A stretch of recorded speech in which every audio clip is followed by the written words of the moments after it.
मेरे जो वालिद थे, मैंने जैसे बताया बहुत पढ़े लिखे थे, तो उन्होंने बहुत गरीब भी थे, उनको कभी कोई नौकरी नहीं मिली, हार्डली उनके पास पैसे होते थे। जो भी बिजनेस उन्होंने शुरू किया, इतनी तालीम हासिल करने के बाद भी वो फेलियर ही रहा। लेकिन उन्होंने बहुत प्यार दिया, और क्योंकि उनके पास पैसे नहीं होते थे तो मेरे हर जन्मदिन पे अपनी कोई पुरानी चीज मुझको दे दिया करते थे। तो पहली पुरानी चीज जो, और बहुत बड़ा चढ़ा के उर्दू में अच्छे अच्छे अल्फाज यूज करके मुझे इंप्रेस करते थे कि बहुत अच्छा प्रेजेंट दिया है मुझको। तो वो मुझे पहली चीज उन्होंने मुझे, ये मैं हर जगह पर बोलता हूं, स्कूल के बच्चों के फंक्शन पे, येल यूनिवर्सिटी में, एडिनबरा में, क्योंकि आप लोग सब अपनी लाइफ के उस थ्रेशोल्ड पे हैं जहां से आपको कामयाबी हासिल करनी है इंशाल्लाह। सो पहली चीज जो उन्होंने मुझे दी थी, उन्होंने मुझे अपना शतरंज का सेट दिया था, टूटा फूटा सा।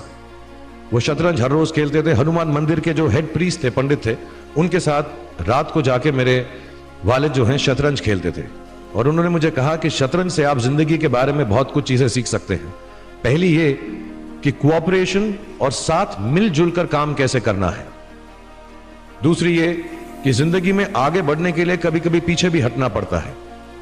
तीसरी ये कि जो छोटे लोग होते हैं, जो आप समझते हैं, कई लोग ऐसी बात मानते हैं, जो पॉन्स होते हैं, जो प्यादे होते हैं, उनकी सबसे ज्यादा इज्जत करना जिंदगी के अंदर। कोई भी इंसान छोटा नहीं होता, हमेशा हमेशा जिंदगी में काम आता है।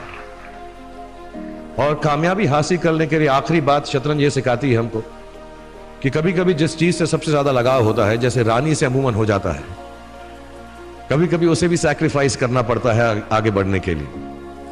दूसरी चीज जो उन्होंने मुझे दी, मेरे पास है वक्त, 2 मिनट बोल सकता हूं मैं, सॉरी। दूसरी चीज जो उन्होंने मुझे दी थी, वो एक टाइपराइटर दिया था। आज के जमाने में आई डोंट थिंक किसी को, बहुत सारे बच्चे होंगे यहाँ पे जिनको मालूम भी नहीं होगा टाइपराइटर कैसा लगता है। अब सब कंप्यूटर पे काम करते हैं। तो टाइपराइटर के ऊपर जब आदमी लिखता है और अगर गलत लिखता है तो उसको मिटाने में बहुत तकलीफ होती है। So you have to be very diligent, बहुत ध्यान से लिखना पड़ता है। हम गलती नहीं कर सकते। और टाइपेक्स यूज करते थे टाइप को निकालने के लिए, कभी उंगली फंस जाती थी उसकी कीज के बीच में, मगर बहुत मेहनत से, बहुत डिलिजेंस से काम करना पड़ता था।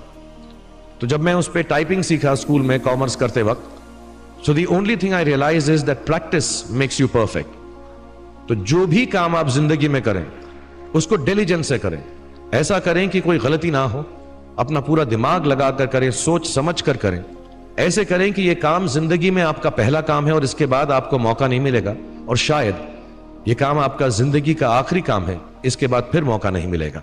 So do it with that kind of diligence.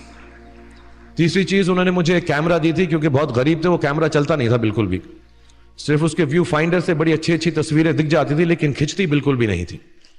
और इससे मुझे उन्होंने सीख दी कि जो हमारी क्रिएटिविटी होती है, हम जो भी, कभी कभी हमारी हॉबी होती है, कभी कभी हमारा उससे प्यार होता है, लेकिन हम उसको अपनी नौकरी नहीं बना सकते, अपना काम नहीं बना सकते। बहुत कम लोग ऐसे फॉर्चुनेट होते हैं जैसे मैं हूं कि जो मेरी हॉबी थी, जिस चीज से मुझे प्यार था, कलाकारी से, एक्टिंग से, वो मेरा पेशा भी बन गया।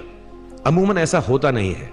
लेकिन जो हमारी कला है, चाहे वो पोएट्री है, चाहे वो लिखना है, चाहे वो पेंटिंग है, चाहे जो भी चीज, गाना है, अकेले में गाना है, हमारी क्रिएटिविटी जरूरी नहीं है कि दुनिया एक्सेप्ट करे। जैसे उस कैमरा की तस्वीरें दिखती नहीं है, लेकिन उसमें देखने से खूबसूरत लगता है हर कुछ, वैसे ही आपकी जो क्रिएटिविटी है वो अपने लिए रखें।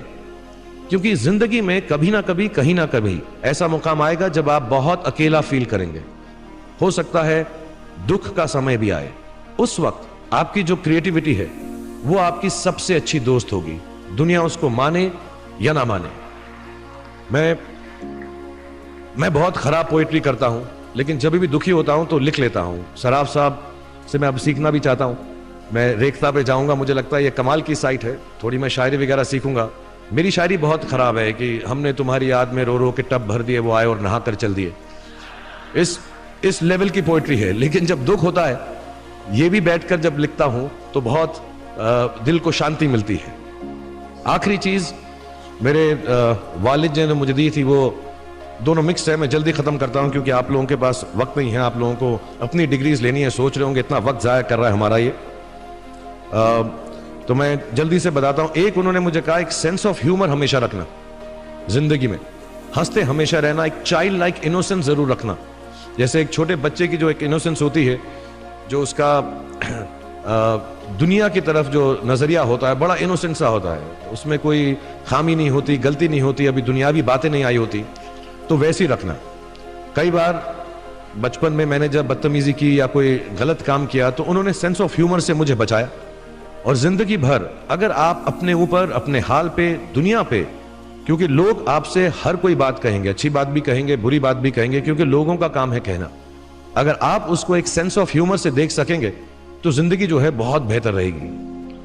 And last not the least, what my father gave me, what my mother gave me and what your parents have given you, आपके जो पेरेंट्स हैं जो आपको दिया है, वो सबसे बड़ी गिफ्ट है, गिफ्ट ऑफ लाइफ। जिंदगी की जो जिंदगी एक खुद ही सबसे बड़ा तोहफा है हमारी जिंदगी, और उसको वैसे ही ट्रीट कीजिए। जिंदगी के अंदर जो भी मुकाम आए, जैसी भी चीजें हो, अच्छा हो बुरा हो, कभी